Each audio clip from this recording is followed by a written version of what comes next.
Hi, guys. Thank you so much for joining me today. The outpouring of support and love, thank y'all so much. I really appreciate it. Before I start talking what I wanted to talk about today, I want to open it up to any suggestions y'all may have, what y'all would like to see.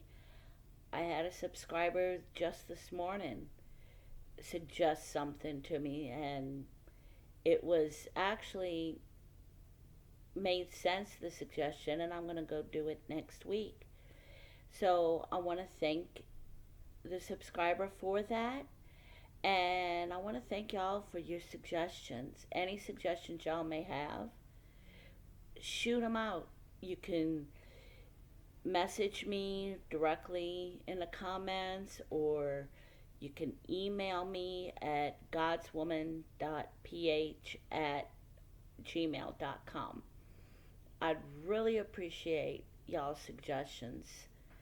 And thank you guys in advance. I know I will be getting some good responses. So, today I want to talk about something I've been going through lately. I kind of sort of touched on it last week about how I've been in this funk and getting to the point where I don't want to do much of anything, that it's literally hard for me to get out of bed some days. If I didn't have work or my kids to get up for, I don't know what I'd be doing. I'd be in a deep depression for sure. And I talked a lot about that yesterday with my therapist, and he came up with some wonderful suggestions, and I'm going to go into that in a little bit, along with suggestions from other women that I follow on Instagram that came up with a real good suggestions. But I want to talk about something that I saw, I think it was earlier today or late last night, a Facebook meme that basically said, whatever you're going through and you think you're alone and that you're the only one going through it, assume the opposite, and that you are also, that others are going through it also. And I'm like, oh my goodness, yeah, because of course, abusers, they want to immediately make you think that you have no one, that you're the only one, that you have no support, that nobody could understand anything, because they want to isolate you. And that's what I had thought about for so long. I thought I was the only one going through what I was going through. Well, in just doing these videos alone, and then I share them on my Facebook page, oh my goodness, I have like four or five friends that have reached out to me that I have found out have gone through what I went through, or similar to where they, similar enough where they can relate. And I've even inspired a lot, some friends, to better their situation and also help them realize that they're not alone.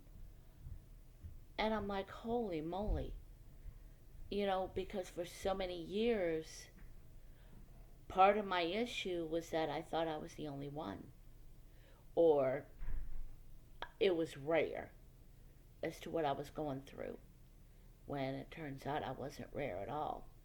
I mean, each situation is unique, but it's still similar. It has similarities to others. So if you think you're alone, going through this alone, don't. And talk about it, because chances are what you're going through is similar to what others have gone through. and can maybe help you with some insight. I mean, I've actually, through reaching out and talking about this on other sites, I've actually connected with someone that actually happens to live in my state, not too far away from me. And she and I have connected, and come to find out we had similar situations. And we're able to help each other because we know where the other's coming from. So definitely don't let yourself stay in isolation. By all means, just keep talking, because you will find people that are like minded. And let's face it, that's what the abusers want, is they want you to feel isolated, because that's how they gain their control. And so what I also want to talk about in addition to that is the funk that I've been in. And I told y'all from the beginning, I'm going to keep it real. Because I know I'm not the only one that is going through what I'm going through now in the healing process. Like I told y'all last week, healing is not for the faint of heart by any stretch. And I'm not the only one that has gone through what I have, even before I got the courage to call the police on my ex. And for the past couple of months, I've been in this funk where it's hard. Some days it's hard for me to get out of bed. There are some mornings when I get this close to calling in because I just can't deal with work. But I push through and I go to work. Well, I clock into work. I work from home right now. And of course, I always feel better. But then I start getting hard on myself because I see my house is a wreck, or what I feel is a wreck. And I see things that I want to get done, and then I have no motivation to do them because I'm in such a deep, dark depression. I mean, first of all, whether you believe in God or not, whether you believe in Satan or not, Satan is real, y'all. And when you start doing good and you start getting closer to Christ and you start doing as God wants you to do, oh, that's going to get the enemy's attention, and he's going to go crazy on you. And I believe that's part of what's going on with me. And then part of it is, y'all, for at least 20 some years of my 32-year marriage, I literally lived in fight or flight mode for, yeah, at least about 20 years of our 32-year marriage. I was in fight or flight mode for the last 5 years. In thinking about it, it was even more on heightened alert, where I had to weigh every word I said, every thought I had, because my ex, seemed to be able to get into my mind without even my saying a word. He seemed to have known my thoughts. And so I had to weigh everything I said, everything I did, everything I thought. I even had to be on guard if we were watching a movie, because all it took was one line in a movie to trigger him, and bam, he's off the deep end. So I lived like that for 5 years in a heightened state of alert for pretty much 5 years straight with no reprieve at all. So to go from that to now, I don't have any drama. I mean, my youngest, who's 19, still lives with me, but he's no drama. He works, he comes home, he plays games on his computer, he hangs out with his older brother. You know, there's no drama, and he's a wonderful help. I'm very blessed with three great kids that have been such a huge help to me. And so I have no drama. And so I'm to the point where how do I even live with no drama? How do I live where I don't have to worry about the other shoe dropping? Because, oh my goodness, that's what I'm ready for. I'm ready for the other shoe to drop. And so I don't know how to live with no drama, with no tension, to be able to relax and start planning out the things I want to do. So I've been going through this depression where, as I said, I got to fight myself to get out of bed, to go ahead and clock in and go to work. I got to fight myself to cook dinner, especially since just the two of us, we're both capable of fixing our own stuff if we want, grab a couple of sandwiches or whatever. Or my youngest is capable of cooking. He's actually taught me some things about cooking. Um, and I'll be totally real. There have been days where it's like I'll go without a shower because I don't feel it. Because the thought of just getting into the shower, it's almost like on those days that I don't take a shower, it's like I'm climbing uphill. Like it's equivalent of running a marathon all uphill. And especially if I don't have to go anywhere that day, a shower is not even a small priority, much less a priority at all. Um, there are days that I have to remind myself to eat because I'll get so depressed that I don't feel like eating, that I don't have an appetite. So that's what I've been going through, and I have all of these plans that I want to do. I want to start this foundation to help the at risk youth, to help struggling families, to help families that are at risk of going into the CPS system, helping them meet their needs, help them get what they need to prevent them from going into the CPS system. Basically, giving them the help that I wish I had had that ended up with my kids in the CPS system and taken away for a while. Um, I may go into that story one day.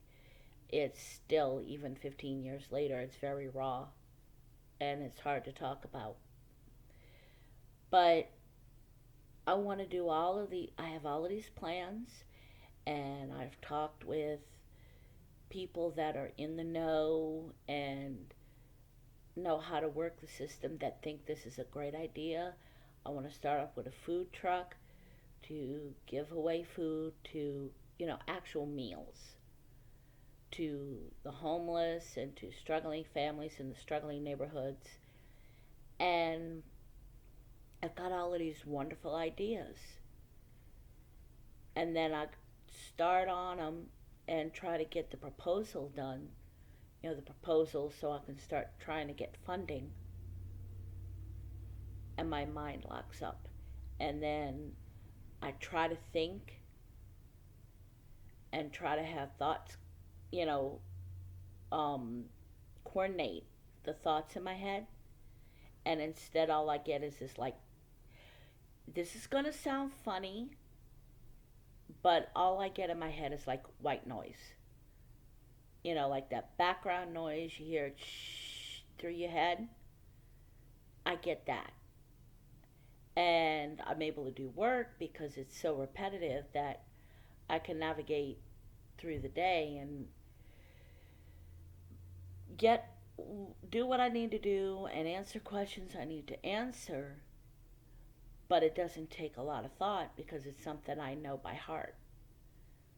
Whereas this, I got to think what I want to say, how I want to word it, um, exactly what I want to do to start off with and where I want to be however many years ahead, and my brain just locks up. And then I think how what I want to do around the apartment. I want to be able to get into habits of doing just normal stuff like making my bed every morning and getting some sort of exercise routine in. And I started that for a little while and I was doing good with it. And then I'm ADD, so sticking to anything is difficult to begin with. I have tons of squirrel moments. And then going through the depression, that just derailed everything I was doing. And then my therapist yesterday, um, first of all, it felt good that he wasn't really surprised by what I was going through, what I've been going through. It didn't phase him. He's like, well, yeah, I can understand. And I'm like, oh, okay. That it was actually a comfort to know that it wasn't outside of the box. It wasn't anything to be super concerned about. I mean, it's serious. I need to take care of it and prevent it from getting worse, but it's nothing too out there. And we talked about a solution, because I don't like to complain. I'd rather come up with what's going on and then find a solution for it. And we came up with some ideas, one being write down all the things that I want to become habits. And I actually got this idea also from a mom I follow on Instagram, Money Saving Mom. She's also on Facebook. I originally found her because I want to become a foster parent eventually. I got to fix myself first before I help other kids. But so I'm doing a lot of research, and in doing my research and wanting to follow all things foster care, I stumbled upon her, and she's got her name is Crystal Payne, and she does a lot of things, with foster care, with saving money, um, parenting, you name it. Well, one of the things she came up with is she had all these things that she wanted to get into habits of doing. Um, so she wrote down a list of the things she wants to get in a habit of, and on a weekly basis, keeping track of what she did each day and giving herself grace when she doesn't necessarily get it all done in one day, or the twice a week that she wants something done, or something like that, and giving herself grace and knowing that it takes time to develop these, that something's better than nothing. And in talking with my therapist, that's what I'm going to start doing.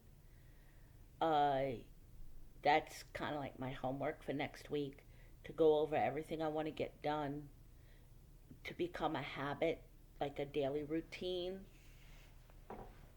and then mark off when I do it. Also, writing it down and having it like on my refrigerator or something will help me see it, and it's kind of like a reminder, because I've also been, with all the depression and everything, I'm so forgetful. Um, you tell me something, and I will literally, it's not unheard of for literally 2 minutes later, totally forget what you told me. And you tell me again, and I'm like, it's like you just told me, but you had already told me before. It's all part of the healing, brain restructuring and being rewired.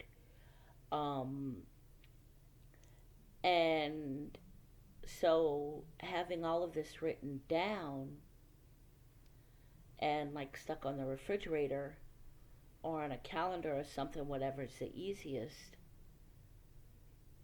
that's a reminder. Say, oh, I got to get that done.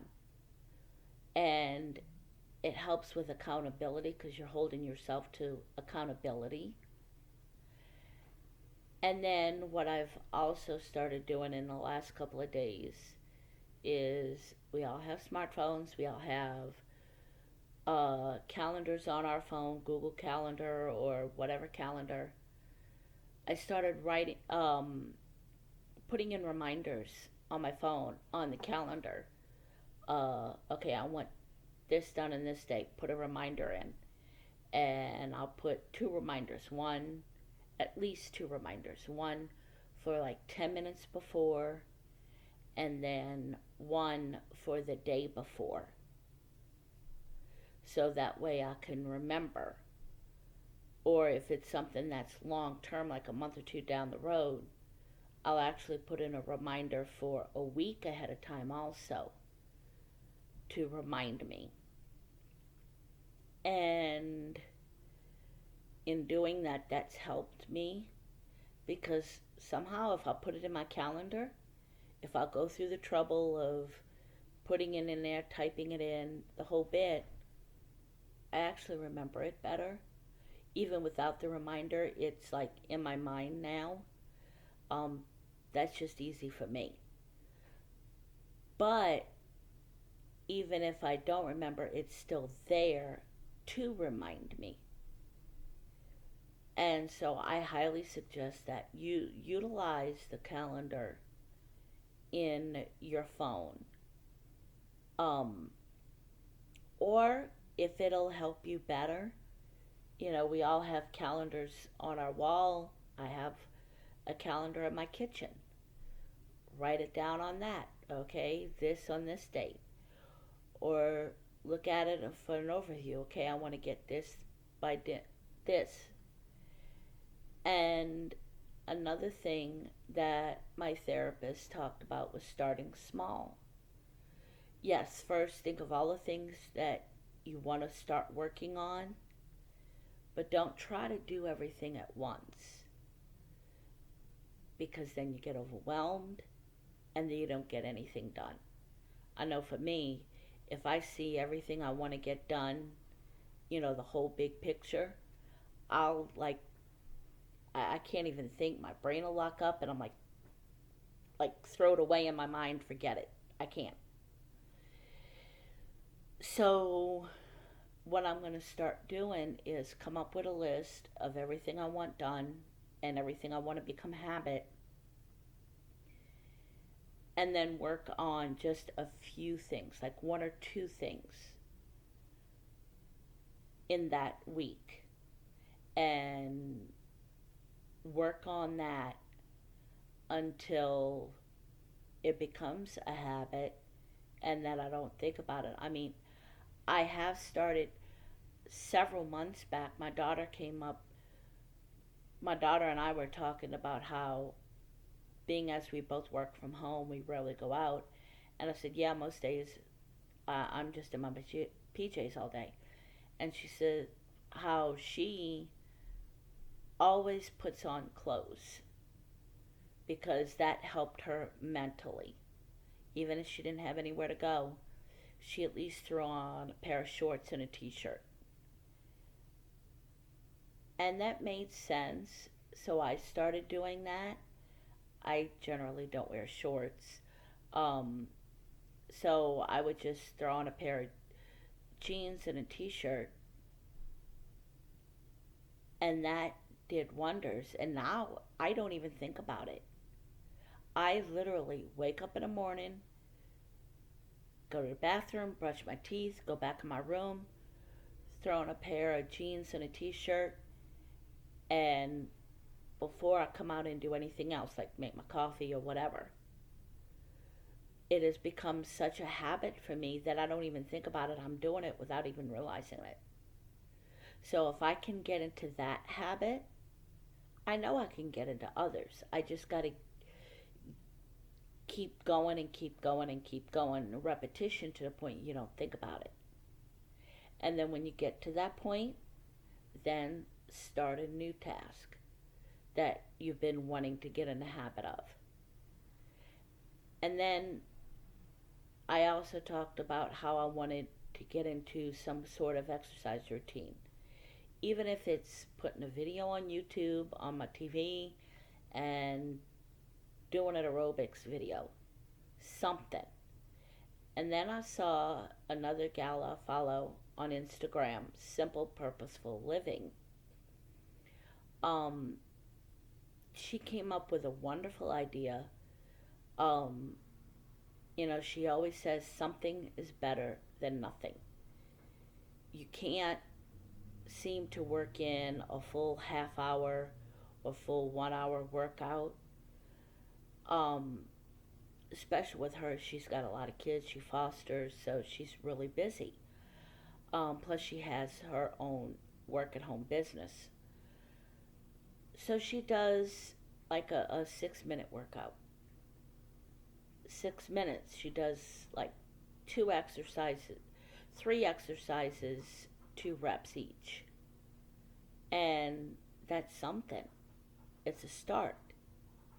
And then she suggested that when you want to add something to it, add to what you're already doing so you associate this with that. Like, you're doing a 5 minute workout where you're doing, for example, running in place and a couple of planks, but you want to add weights to it, like just the hand weights. So then when you get in the habit of doing the running in place and the planks, then you add the weights. Just do a couple of reps of hand weights. And if you do that on top of what you're already doing at that point, you start associating one with the other with the other.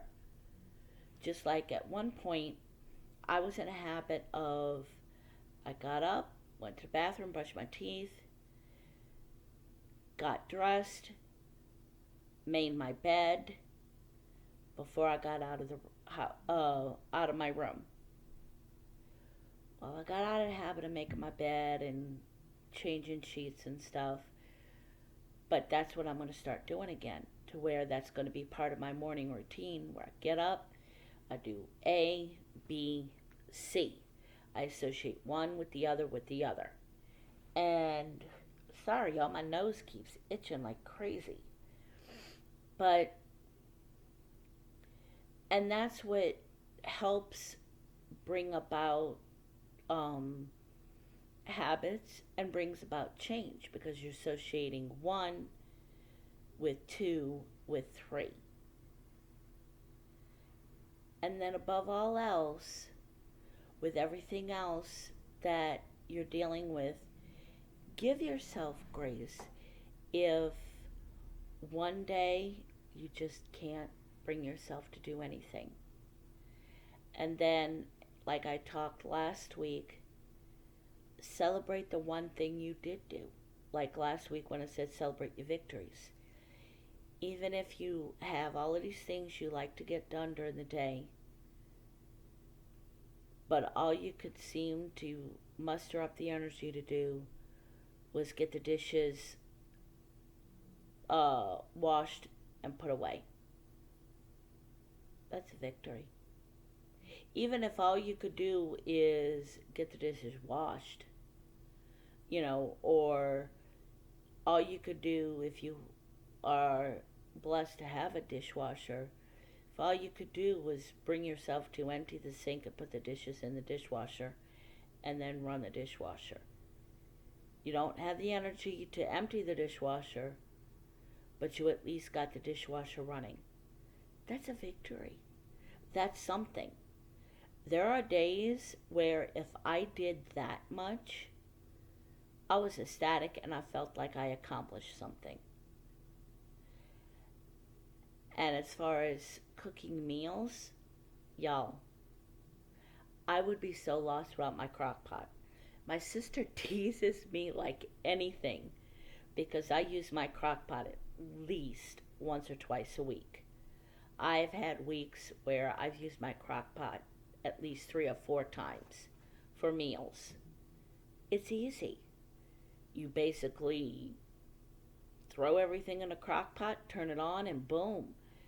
By the time you're finished work for the day, dinner's ready, or almost ready, where all you have to do is put on a pot of rice or fix noodles or whatever. And if that's how you're able to get a meal ready for your family, there's nothing wrong with that. That's an accomplishment. Never minimize an accomplishment by saying, ugh, I just threw it in a crock pot, and you went through the prep work to get it in the crock pot.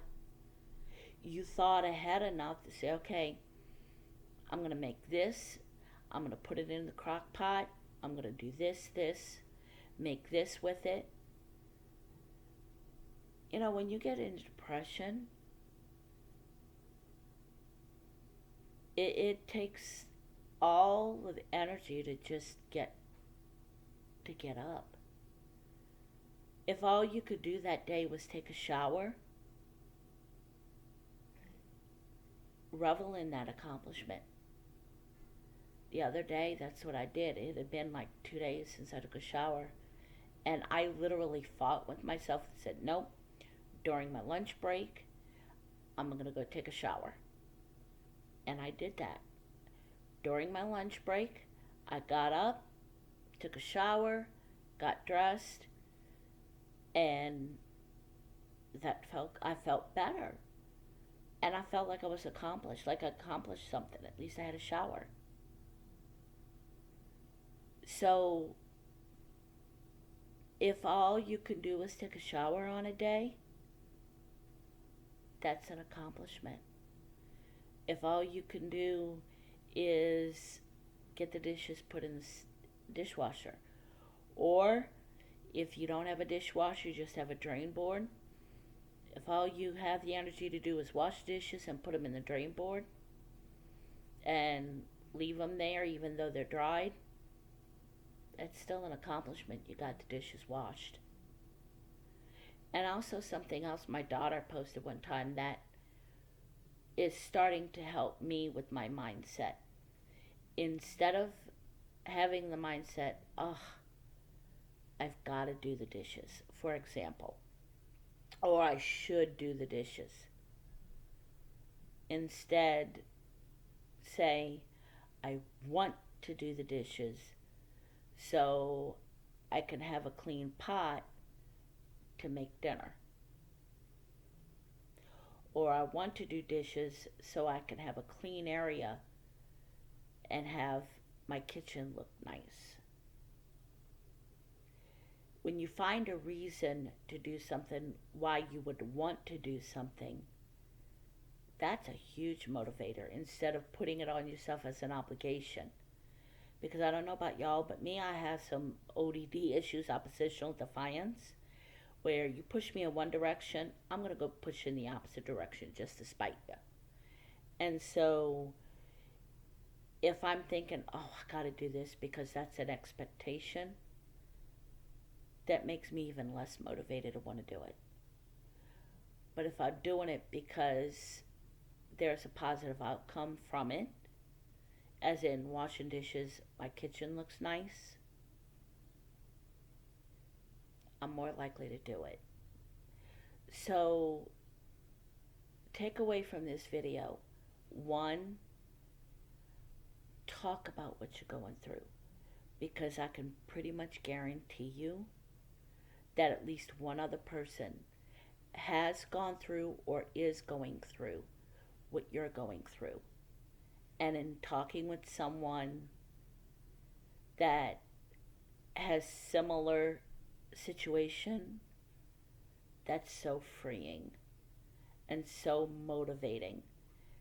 And when you're talking with a person that can relate, you can also bounce ideas off of each other. And two, when you get to those days where you don't want to even shower, and where it takes all of the energy you can muster up just to get up out of bed, find one thing that you can celebrate in that victory. And then start writing out lists of what you would like to have done, like that you would like to do during the day. So that way you see that list and it kind of puts it in perspective, and then take small chunks. Like two things, work on two things. When you get those two things into a habit to where you're not even thinking about them, then add just one more. And don't overwhelm yourself. But you guys have a very good week. Next week, I'm going to go into a suggestion that a subscriber had about my 32-year marriage and how my kids felt about the divorce. So stay tuned next week, and as always, feel free to share these videos as much as you want. In fact, I ask that you do share them to help others. Y'all have a good week and stay blessed.